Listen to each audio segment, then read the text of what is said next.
आधी केले, आता मी एक म्हणतोय, काम केले आता कमाल करू. भाऊ 15 वर्ष निरंतर सेवा हा जो तुम्ही टॅगलाईन वापरली आणि या सोशल मीडियावर ही खूप व्हायरल झालेली आहे आणि मतदारांनी याची खूप भावनिक साथ घातलेली. तर काय सांगाल तुमचं पुढचं विजन काय आहे त्याचं? आधी केले मग सांगितले असा आपला म्हणजे मराठी बाणा. आधी केले, आता मी एक म्हणतोय, काम केले आता कमाल करू. म्हणजे आता कमाल करू या मतदारसंघात. फक्त लोकशाहीच्या मार्गाने निवडणुकीच्या निमित्तानं निवडणुकीतून लोकांचा प्रतिनिधी निवडून आल्यानंतर त्याला जो वैधानिक अधिकार मिळतो की ज्याला जबाबदारीने काम करता येतं, लोकांना आपल्यापाशी येता येतं. 15 वर्ष मी काय केले आता मी हे सांगत नाही, पण 15 वर्ष निरंतर सेवा आणि हाच आपला लोकविश्वासाचा ठेवा आहे.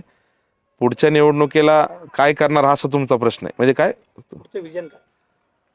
विजन म्हणजे आता मी मागे काय सहज एका मुलाखतीत सांगितलं की जिल्हा परिषदच्या ज्या योजना बॅकलॉग आहेत तो पटकन पूर्ण करायचा, मागं लागायचा ज्या राहिलेल्या आहेत त्या योजना.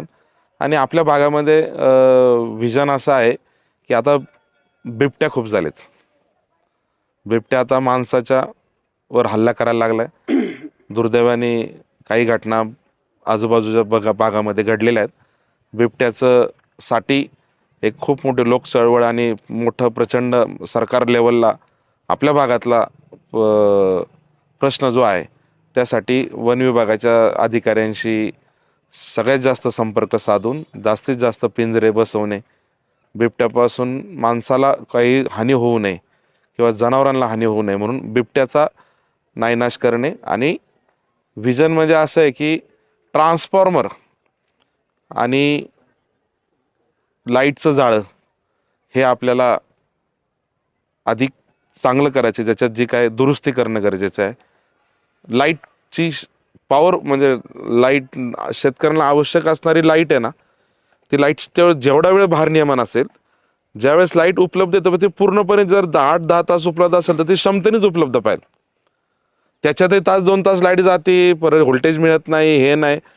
आपला भागच अख्खा शेतकरी भाग आहे. अख्खे लोक शेतकरी आहे आणि कोणतरी रोडला फाट्यावरून दुकान काम करतो, दुकान टाकतो, पोरगा दुकान टाकतो, मेडिकल टाकतो, कपड्याचं टाकतो, मोबाईलचं टाकतो, पान टपरी टाकतो, काहीतरी करतो, पण त्याचा आईबाप हा शेती करत असतो. आणि त्याचं जर तिथं जर त्याला वेळेत जर त्याला सुदैवाने भीमा आणि इंद्राणी काठ हवंच तरी 12 गाव आहेत आपली. पाण्याचा या प्रॉब्लेम नाही आहे, पाणी भरपूर आहे, लिफ्ट भरपूर आहे शेतकऱ्यांचं, सदन शेतकरी. पण त्याला तो पैसा शिल्लक राहावी याच्यासाठी त्याला ज्या वेळ